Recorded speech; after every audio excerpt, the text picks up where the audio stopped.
let me get started by just telling you a little bit about who I am and how we all got here. And I want to make sure you know what we're going to be talking about. So I'm Deb. I was born in the Annie Warner Hospital. Anybody else born in the Annie Warner? Before the corporation smeared her name right off the face of the earth. Annie Warner was quite a woman. So I always proudly say that I was born in the Annie Warner Hospital. I'm a Biglerville girl. I was a Sando. And I grew up on Yellow Hill. And I'm a little apple picker. I picked apples. Yes, white people used to pick apples here. We all did. Didn't we? We all did. Families all picked apples. We did it in the summer. We did it for money. We did it to save money to go to college. Everybody picked apples. So my grandfather had a farm on Yellow Hill. And I heard that Yellow Hill had some secrets. So I heard about Yellow Hill all my life. My dad was from there. Was where my grandfather lived. And I heard there was a church there that was burned down. That there was a community of black folks in Biglerville that had a church that white folks burned down. Hard to believe? So I was interested in who were these people that comprised of this black community. Why don't they live here anymore? Being from Biglerville, so let's have a show of hands. Who's from Biglerville and who's not? Biglerville people. We've got a few. Like from or living there now? Just, you know, you're from Biglerville, you know where Biglerville is. Yeah, that works. Okay. Good. Yeah, you don't all have to claim it. I proudly do. I have a very proud family heritage here. My family were farmers, and we all need to eat. So I grew up on his farm, and I just wanted to know more about it. So I started doing research. I was just curious. And how, what else I did was just want to keep learning and finding out more information about other people. So I am related to George, you said it, George Washington Sando. George Washington Sando. I know it's corny, but he was the first, I'll pass it around. He is the only soldier on the that fought on the Gettysburg battlefield, the only private soldier to have a monument in his honor. For a private soldier, George Sando. He was killed the 26th of June, 1863. He was in a local militia. He was shot basically for his horse. I'll pass this around that way. So this is the monument on the Baltimore Pike for George Sando. He is my 3 great-grandfather's nephew, my 2 great-grandfather's cousin. So George lived down near the Links on Spetland Road. So I wanted to write a book about George, but I never did. I got interested in this black community at Yellow Hill. So what I did was I went to the census records. I worked in Harrisburg for the Commonwealth, and at my lunch hour, I would go to the state library, and I'd grab the Adams County census from 1850, early census records, put it on a microfilm. Anybody ever do this? Now, you sit in your pajamas and do it. You can do almost all this online at home, but I did it the old-fashioned way. I get the microfilm, get to Adams County, and I looked in the column for race. Who were the black people who comprised this community? I found about 80 people living here in 1850 on Yellow Hill. So Yellow Hill is a subject of the book that I wrote. It's just an easy, quick read. It's about the abolitionist Quakers at Manalapan Friends meeting. And they worked with black folks on Yellow Hill. So you've got the Quaker Valley where all these Quakers lived, the white Quakers. And then you've got Yellow Hill right beside it. And there was a community of free Negroes that lived there before the Civil War. Now, when I would look on the 1858 map, that's a map. Anybody buy an old house around here? You can find out who owned it in a heartbeat. Look at the 1858 map. It's been reproduced, $20. I bought it at the Historical Society. It's wrinkled and torn. I use it all the time for research. So you can find out who lived in your house when. So I researched the people of Yellow Hill. I compiled this book. I found information that I just couldn't stop being surprised about. So I created a few tours, the Underground Railroad tour in Gettysburg, and I do a Black History tour in Gettysburg. I was a member of the Visitor Center Extension Bureau for 10 years. I got a little frustrated that they weren't promoting Black history at all. I started doing this after Barack Obama was elected, and I thought, oh, Black history is going to take off.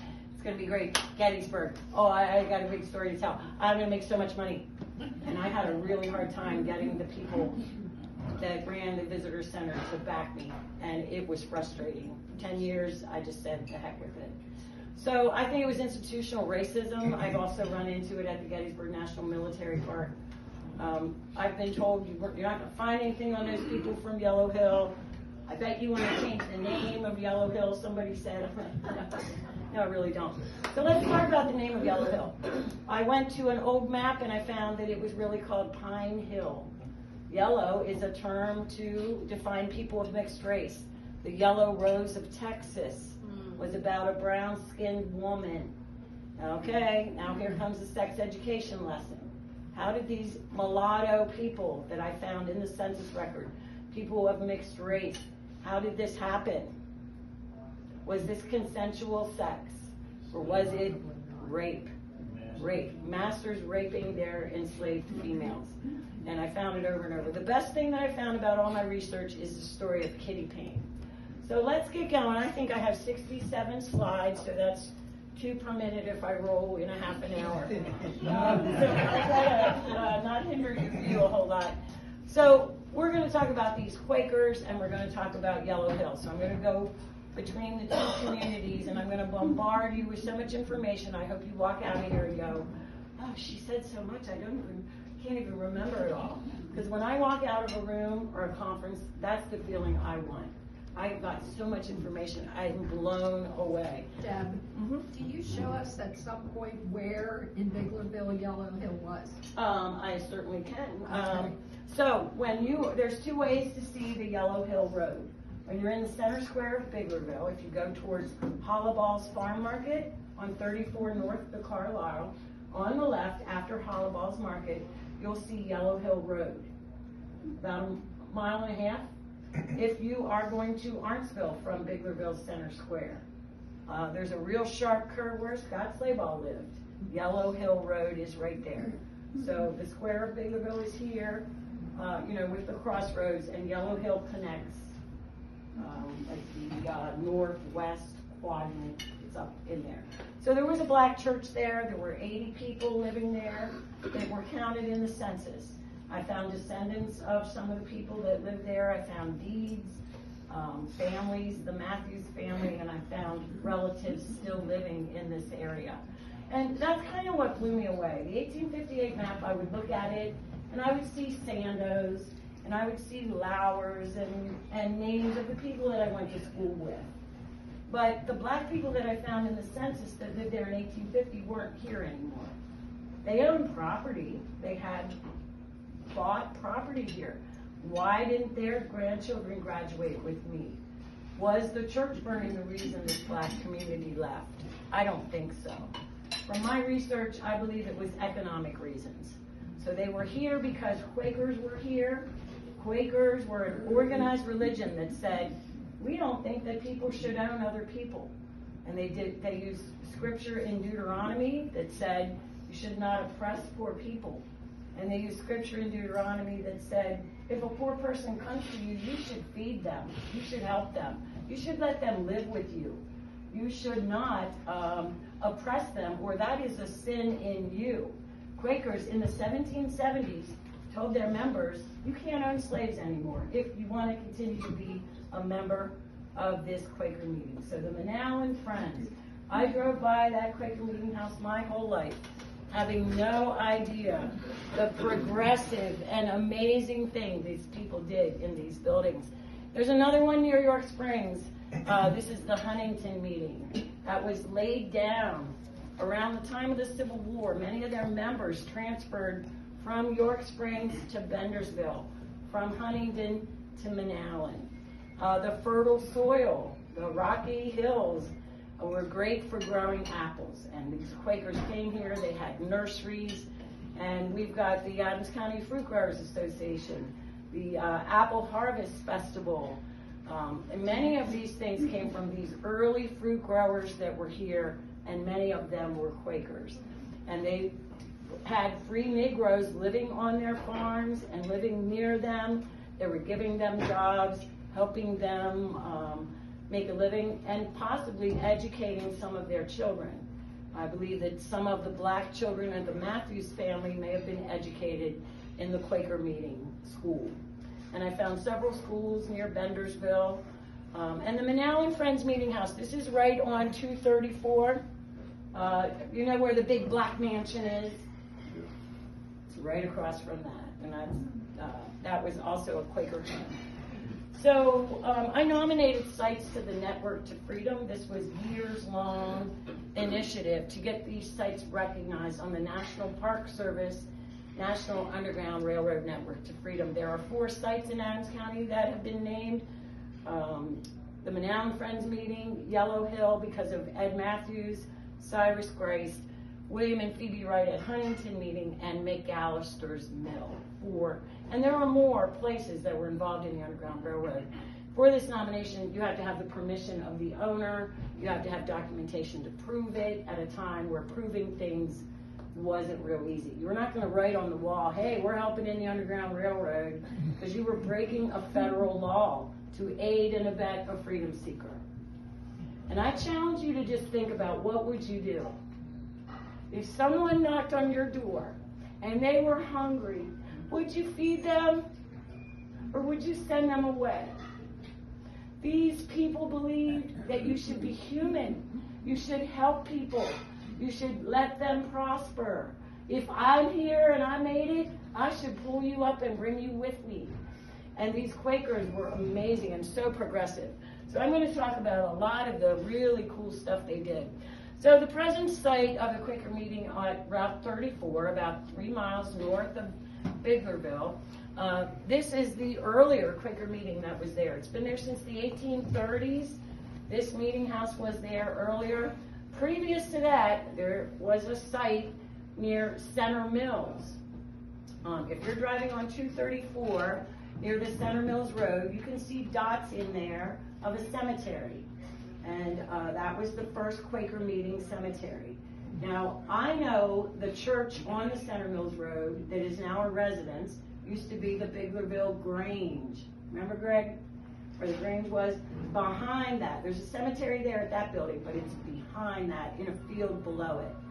So that location was where the Quakers first were. In the 1821 map, I think the Manalapan Road ends right there. And it says Quaker Temple is right there. So that's the first location. And then they moved up to Bendersville at the present location where they are today.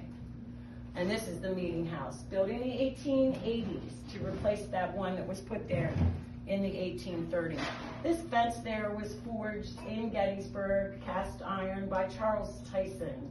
Charles Tyson was a Gettysburg photographer. He and his brother moved from the Philadelphia area to Gettysburg and started their photography business. And then they drove their carriage up to Manal and Friends meeting, and Cyrus Grace said, oh, come back next week and plan to have lunch at our house. And he had 4 single daughters. Charles Tyson fell in love with Mariah Grace, and Charles Tyson they are buried there together. So I'm going to talk about Grist a lot, G-R-I-E-S-T. So this is still an active Quaker meeting. You can visit. You can stop in and attend a Quaker meeting. There's no music. There's no preacher. It's pretty much silent worship. People that just smile at each other, greet each other, meditate, read the Bible, share some thoughts, shake hands, and return to the world. Quakers really believe that it's not so important what they do when they're in the Quaker meeting house, but it's more important what they do when they go outside of the Quaker meeting house. How they treat people 24/7. How they treat their fellow human beings, and whether they act in the eyes of God. And by the way, what I'm talking about here is before the born again movement. These people believed you should follow the scripture every day of your life and leave an audit trail. You know, no last minute change your mind, and you know, and I'm not bashing anyone's beliefs, but this was before that was a belief. They studied the scripture. They wanted the words in the Bible to dictate their life. And they wanted to get to heaven. And they thought that they needed to live every day according to the scripture in order to do that. So I encourage you to try to stop into a Quaker meeting or just visit them. And the cemeteries are interesting. This is the one up in Huntington. 1790, slate roof. Slate roof on that one is really neat. There it is. William Penn, of course, founded Pennsylvania, Quakers. So Quakers, this is the Quaker state. Why don't we know more about Quakers? We confuse them sometimes with Mennonites. They're completely different sect. Quakers, an organized religion that told their members you can't be slave owners. And then they harbored and aided and abetted the enslaved. So here's a good depiction of our good Quakers, am I right? This guy lived near York Springs, and he lived right behind York Springs Auto Auction. I've had his deeds traced. So that was his first nursery, and then he lived on Latimer Valley Road. He had 2 nurseries, Woodburn, the other one's escaping me. But William Wright and Phoebe, in their lifetime, aided 1,000 runaway slaves. How do I know? There's a book written by a man in Philadelphia named William Still. William Still was a black man, a free black man, who kept records of every runaway slave that came in through his office. One day he met his brother. His brother, Peter Still. Like, what's your name? Peter Still. Oh my gosh, you're my brother. One was enslaved, one was given freedom. They found then. They tried to get Peter Still's family back. Seth Conklin, a Quaker man, died in that rescue. So these Quakers put it on the line.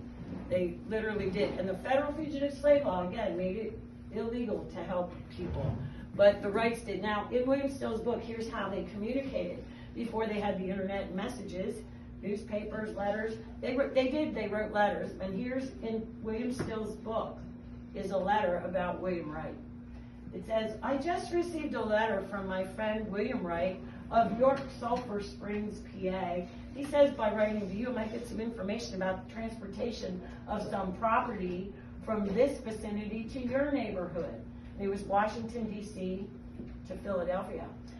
It is for the removal of only one small package, but it's been determined the removal cannot be safely effected without taking 2 larger packages with it.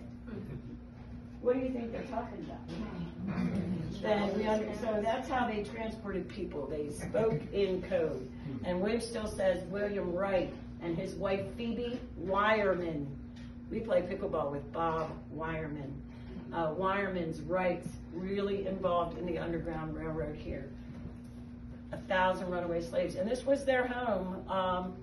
It was painted white on the bottom, that you can see it. It's 3 walls still stand, the roof is gone, one whole side. I have a brick from that at the Adams County Historical Society. So freedom seekers found their way here. It was a place where they would seek refuge. How did they hide runaway slaves in their homes? Up in the, so let's look here at the eave of this attic, right here, this area. What if you put a wall down in there? They call it a knee wall. Anybody ever see these cubbyholes? I think I have a picture of it. So this is the Wright house, and they built this house to hide freedom seekers in it.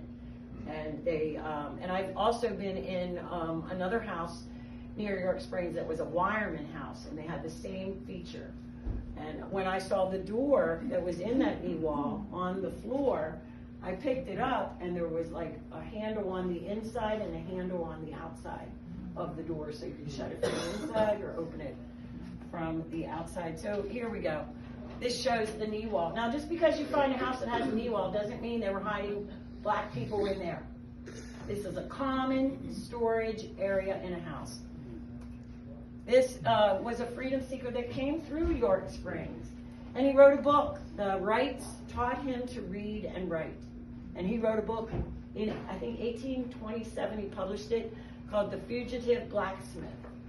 And then a book was written about him, which I happen to have right here. And this is your homework, to get this book and read it. It's about Adams County Quakers, a national book. I'm sorry, that's the wrong book. I'm sorry. Oh, no, it's the right book. 2 books that you need to read. American to the Backbone. This is about Pennington. This was written by a gentleman from New England that came to see me, and we walked the tree stand trail. Some guy had a tree stand near the Wright House, and I knew where to park and go in, and that's what we did. I said, wear boots, and I'll take you to the Wright House. So we went down through the woods, across the creek, and I showed him the Wright House. So this was American to the Backbone, written about a freedom seeker from Hagerstown, ran on his own, taught to read and write by the Wrights in York Springs. He wrote a book, The Fugitive Blacksmith. He said, I came to the home of P.W. and W.W., Phoebe Wright and William Wright. Not ready to enter, I knocked on the door, and they answered, and I said, I'm in search of employ. And Mr. Wright said, well, come in and get some breakfast and get warm, and we'll talk about it. Pennington said, those words spoken to me by a stranger, but with such an air of simple sincerity and fatherly kindness, made me think gave me an overwhelming impression upon my mind. He was the first white man to ever treat me with kindness.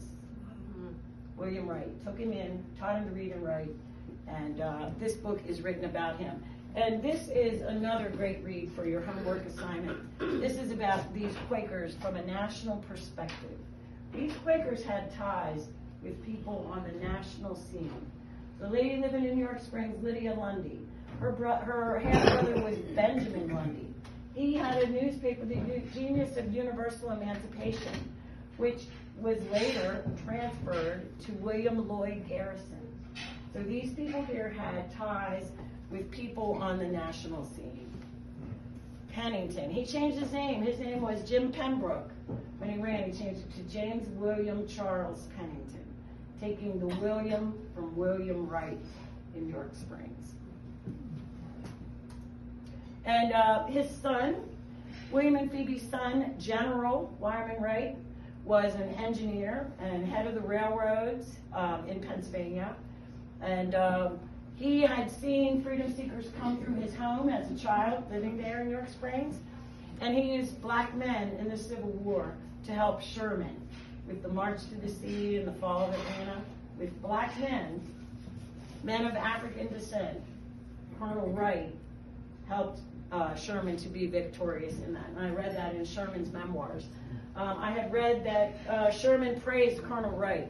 And I skimmed the memoirs, found it, and he absolutely did. The intelligent and energetic action of Colonel Wright, he told Johnston after the war, was the reason that he was successful. But he didn't say that there were black troops that were helping him. And General William Ryman Wright buried at Huntington Meeting. So this is the 1858 map. This shows us Wrightsville. This is the area of Floridale. And this is Yellow Hill, and it says Pine Hill. So the book I wrote is about the black folks that live here on what was Pine Hill that became called Yellow Hill. And I told you why it's called Yellow Hill, the complexion of people of mixed race in Biglerville. Yellow Hill. And here's Annie Matthews. Then they spelled their name with 1 T. And this Matthews, I found their deed in the courthouse. I couldn't find it for a while. I was lecturing to senior citizens, and Betty Pitzer, retired clerk of courts, told me to go to the basement, Debbie, and there's a cage of records down there, and you just tell them that her niece was elected. You tell Betsy that you want in a cage in the basement, and you want in that box of unrecorded deeds. And in there is where I found Ed Matthews' deed. Wow. He bought $350, got him 16 acres in 1842. And he put a church on that land, and that's the church that was burned. So Ed Matthews and the Matthews family on Yellow Hill were from Maryland, and they were free, and they lived in Pennsylvania freely near the Quakers.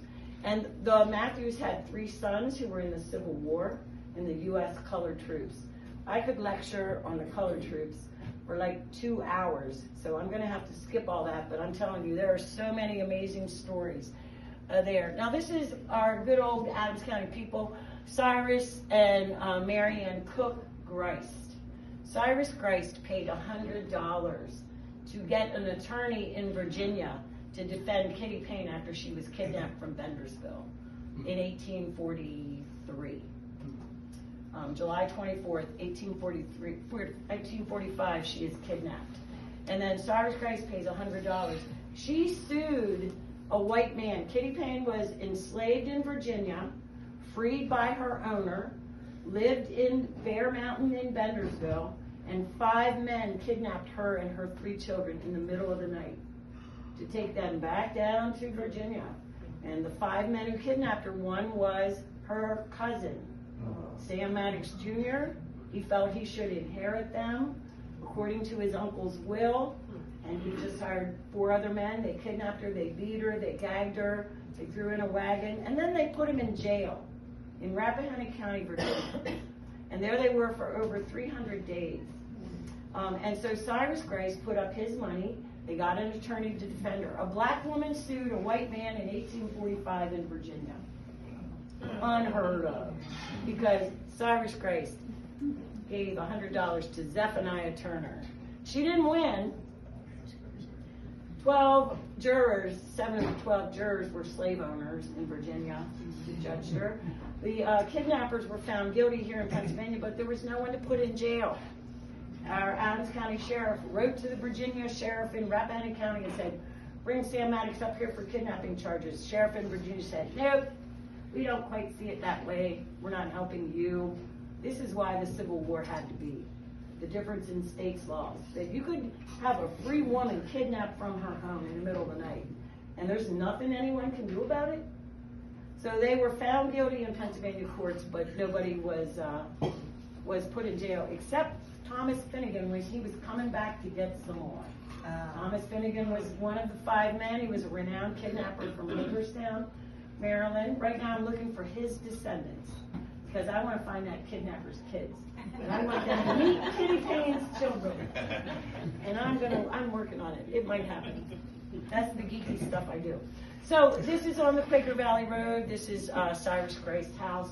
The Ed Matthews of Yellow Hill would bring runaways down to that Quaker farm, tap on the window of the bedroom to wake them up so that they knew they had to go to the barn or the spring house to get those people, feed them, and take them to the next safe house. Their cousins, William Wright, over in York Springs, were part of that network. And they hid them in the barn or the spring house at this property. And he was a nurseryman in the 1850s. So how did we get all these orchards? Somebody had to be selling somebody some fruit trees, seedlings. And these nurseries were owned, several of them were in this area, in the Adams County area.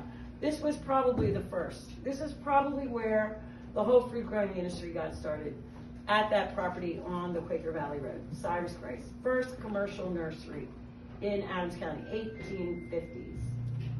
So that's where everybody was buying their fruit trees. All right, so Kitty Payne's ordeal was pretty well documented. People gave depositions. It was interesting who came to her defense. White people, black people, Quakers, non-Quakers, residents. I got the list. Tavern owner in Bendersville. They were taken from Bear Mountain, living in Amon and Rachel Jones' house. And now we're trying to find that house, and I think you know where it is. There were roads up on Bear Mountain. It's an interesting place up there, but there are roads, and they intersect near, and so we've defined, and we think we know the property where she was taken. So her kidnapping ordeal was incredible. And after Kitty's kidnapped, she got her freedom again. She did get free. She came back to live in Adams County, but she farmed out her 3 children. I found them in 1860 in 3 different townships with 3 different families. She couldn't take care of her kids after the kidnapping. She was penniless and afraid to live alone. Kitty married Abraham Bryan. Kitty was his second wife. Kitty gave him a daughter, Susan Francis. And Kitty died in 1850 of sadness and is buried at Lincoln Cemetery. But her daughter, Susan Francis, was in the middle of Pickett's charge. Her house, Abraham Bryan's house, would be right in the middle of Pickett's charge. Now, they weren't there at the time of the battle. They fled. But when Susan Francis came back to her home, there was some damage. They continued to live there. And a few years later, she found herself a husband who was dragged here from the South by the Army, and she married a man named Matheson. And I found 7 Gettysburg black women who married men from the South who were dragged here by either the Confederate or Union Army. They were brought here with the armies. They're like, am I in Pennsylvania? Cool. I could get my freedom here. I could get a job here. Hey, and you know what else I could do? I can fight against the Confederacy. And that's what they did. And they joined the U.S. colored troops. Interesting. So here are Kitty's children, Mary and Eliza. And here are Kitty's descendants. I found them. I was searching for them, I'm telling you, 20 years. And Larry Boland called me one day at the Historical Society. He said, Deb, come in and see me.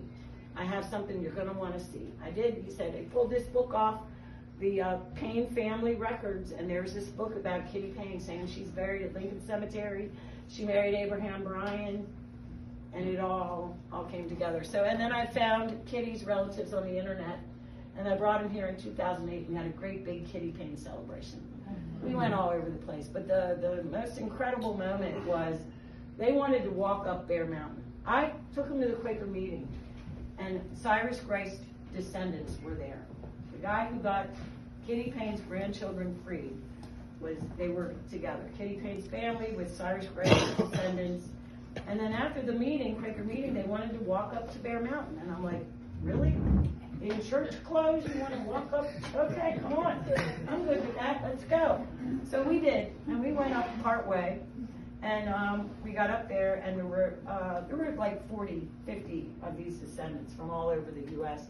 There were about 520-somethings standing there, and they went like this, and they put their wrists together, several of them, and they said, take a picture of this. No chains. You see it? We're on Bear Mountain, and there's no chains. So meeting her descendants was really, really cool. And where they are is Kitty Payne's house where she was enslaved in Virginia. I found the Maddox property, and I found out it was in real estate. And I knew people down there because I spoke at their Civil War Roundtable in Rappahannock County.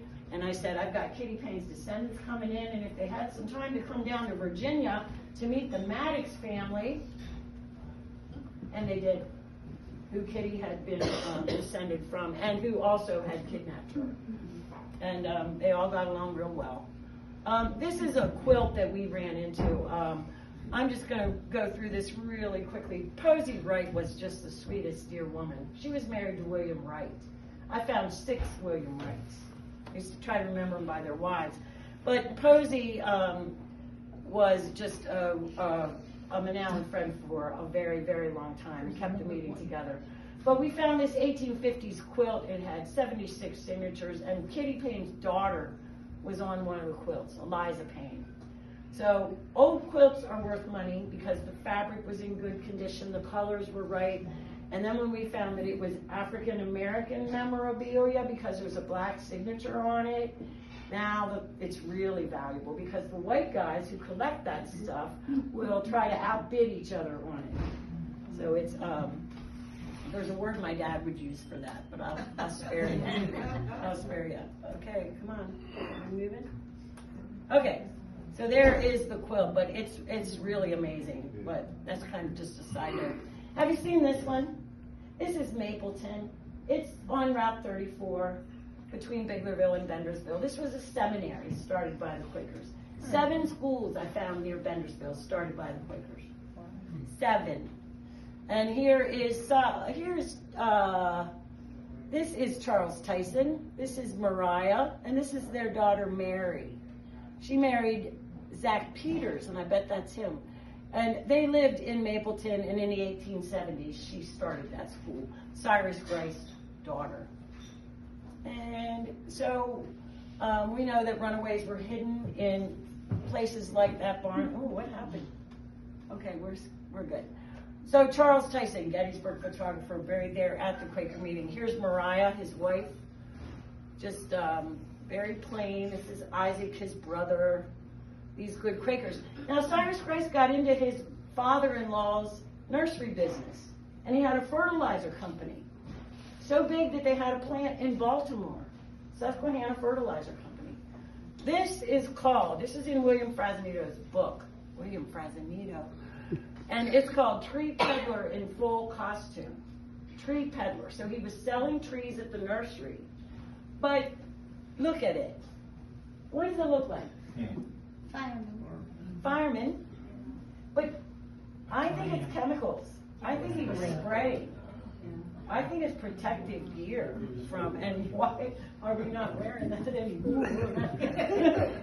But tree peddler in full costume. So, what happened? Okay, it's like the little bunkers. But what a distinguished man. Big, beautiful houses. The Guernsey mansion that maybe Greg crawled in once, maybe, or wanted to, I'm sure. I was in it too. There was a wedding across the road. I pulled in and I'm like, oh, I'm going in there. Who's going with me? I'm like, come on, we're going to go crawl in the window. It was awesome. I took a plumber in there with me. There was a real rare bathtub that he found. He just went, Rick Snyder, he went crazy over it. So, and these Quakers had children that just did amazing things. This guy, Jesse Kersey Cook, was a Manalan friend that was studying to be a doctor. And he was drafted late in the war, like January '65. And by a few months later, he died of disease. And he was studying to be a doctor, was a school teacher studying to be a doctor. So this Quaker did serve and didn't work out too well for him. So this is kind of, I sometimes use this as my conclusion, but I don't think I'm done. I think there's more slides. But this is kind of like the wrap up. This was Lydia Wireman of York Springs, supposedly traveled down south with her Bible. And she would knock on doors of slave owners' houses and say, hello, I'd like to come in and talk to you about the scripture. Surely you're a good Christian and you will. Let's talk about the Bible. And they would invite her in and she would read them that scripture about you can't oppress people. You know, this isn't right. Look, don't you want to go to heaven? And don't you want to have a good, history? And this is really the wrong thing to do. But it's her words here that I think are just so cool. She says this, the Friends in Virginia, more than all others, are holding up the light in the world around them, and its beneficial influence is felt and seen in the customs, practices, and cultivation of the county. We of the North know not what it is like to live in the lion's mouth, but we live within reach of its paws, and all our strong cords and cables of laws have not found it sufficient to bind him from assaulting our persons and destroying our property, much less to prevent the destruction of our characters among men. We cannot therefore say how or in what manner our southern brother or sister must labor. Their peculiar circumstances must modify their views. This, however, is a truth everywhere. Quote, faith without works is dead, unquote. Where's that come from? The book of James. And what does that mean? Faith without works is dead. If you say it, but you don't do it, it doesn't mean a thing. Faith without works is dead. If you want to be a Christian and you want heaven, then you've got to follow the scripture. And they were really concerned about these kidnappings. So much, in fact, they formed the Adams County Protection Society, the Manalan Friends did. And they said the object is not to interfere between the master and the slaves, but to use proper means to prevent kidnappings, as we think these people have ample right to be free from being violently seized and dragged into bondage by slaveholders and soul drivers from the adjacent South. So there was real controversy going on here. Now, one really neat thing that I learned out of the Yellow Hill community was learning about the Matthews family. So the Matthews family, Ed Matthews acquired property. You saw Ann Matthews there. Well, I found that they had a son, William, who died young of his injuries from being in the colored troops. And he left a little orphan girl named Jessie, Ellen Matthews, who married a man in Pittsburgh named Robert Van.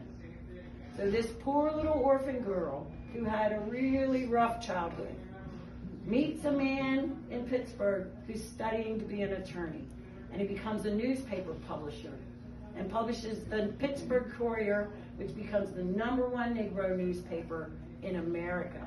And his wife is from Biglerville.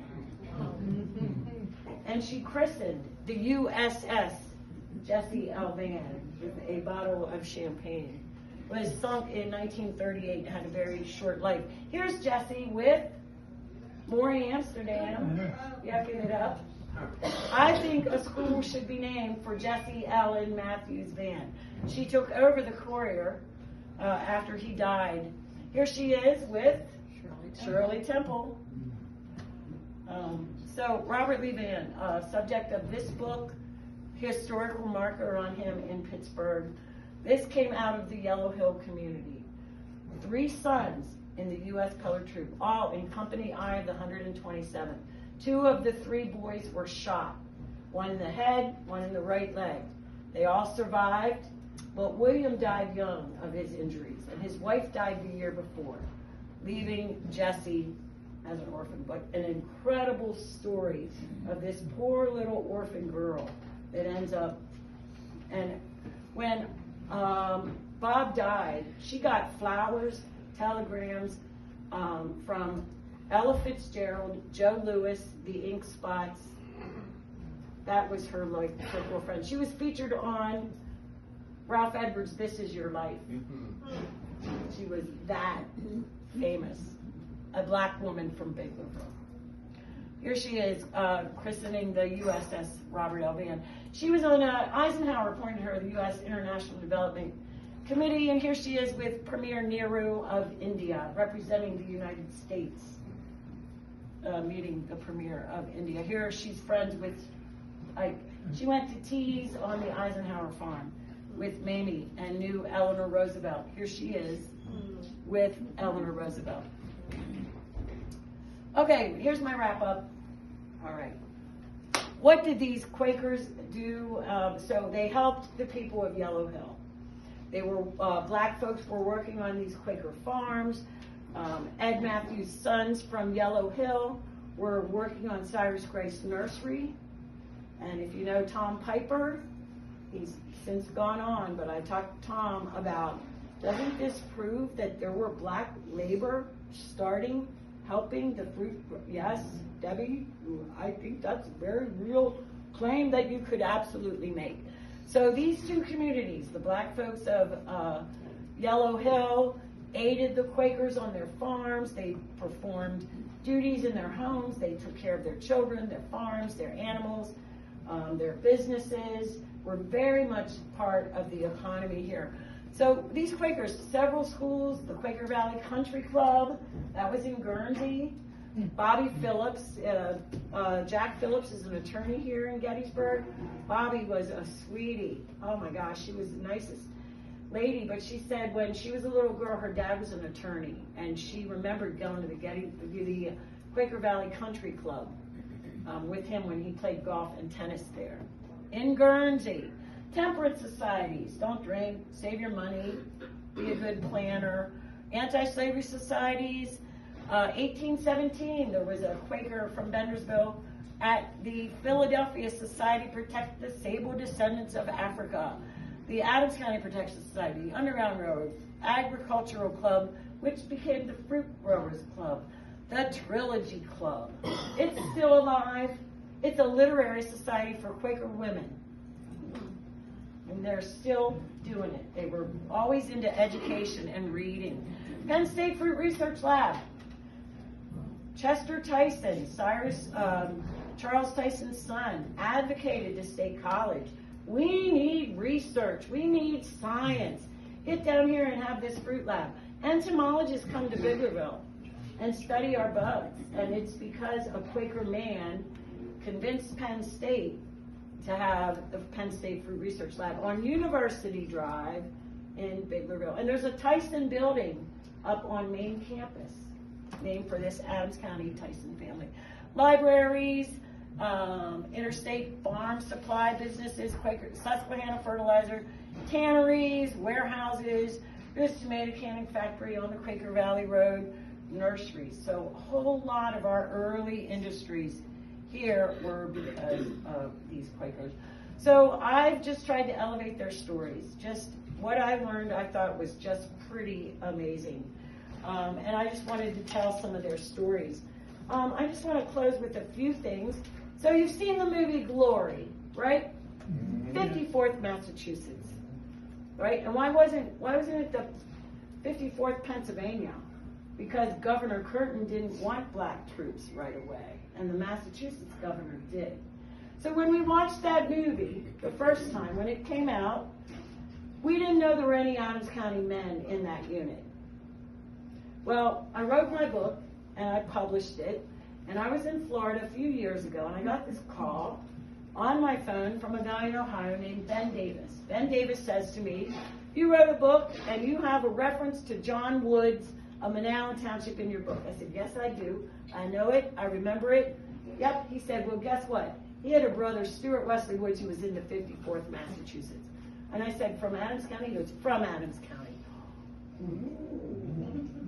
So, and he did, and we have proof. Then I talked to John Hoptak, who I hope still has a job at the Gettysburg National Military Park. And John, I told him what I found. He went to the 54th Massachusetts enrollment logs and found 4 other men from Adams County in the 54th. So we didn't know that when we watched the movie 30 years later, and now we know. So doing these Network to Freedom nominations are important to me. Telling Kitty Payne's story is really important to me. I, for $400, sold all my research on Kitty Payne to a professor. When he gave me the check, I was like, cool. Because I'm too busy playing golf to write another book. Like, he took all my research on Kitty Payne, and he was doing a paper on her, and he's published his paper, and he called me and said, maybe you might want to come to Oxford this summer. I'm going to be giving her story at Oxford in England. So I'm in a documentary film on Sunday. It's going to be shown at the seminary. It's at 3 p.m. at Valentine Hall, the Gettysburg Lutheran Seminary. Brian Wade of Harrisburg called me 2 years ago. I'm doing a film on the Underground Railroad. Somebody told me I need to talk to you, and would you be in this? I interviewed, I told these stories, and the film covers 6 counties. Adams County is one of them, and it will be featured this Sunday at 3 at the seminary. So I'm inviting you all to head out there and do that.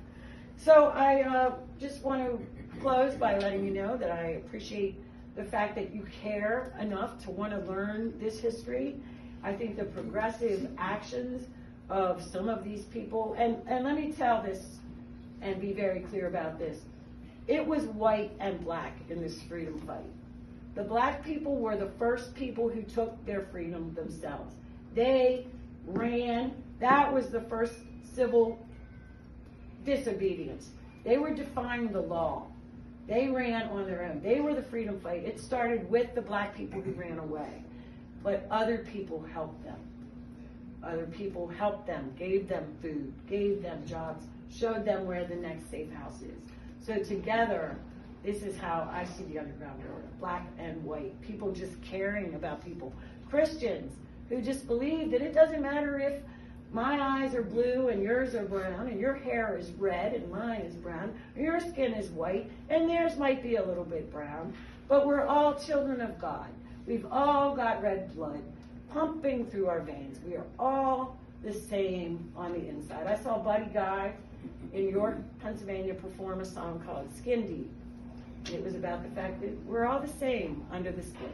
We all bleed red blood. We're all the same. But these people were so progressive. And to meet descendants of Ed Matthews that I did in finding Alicia Ronsel Sanders, who is now a very good friend of mine, it was just like serendipitous. Just like I've been thinking about these people and I want to meet them and I want to bring their ancestors around and tell them the stories and hook them up with the people who kidnapped them and people who freed them, and that we all can get along and forget about all the stuff that divided us one day and just be humans. So thank you so much for tonight and being here and filling up the room. Congratulations to the Cashtown Inn for reviving this beautiful, beautiful building, and thank you very much for coming. Do you have any questions? Anything fuzzy that you want me to clear up? The people that lived on Yellow Hill, were they descendants of slaves? Oh, yeah. Oh, they were enslaved themselves. You know what really, really amazed me in my research? When I went through the microfilm looking for the black people in Manawan and Butler Township, and I would see, you know, they're mulatto, and then it would say, where were you born?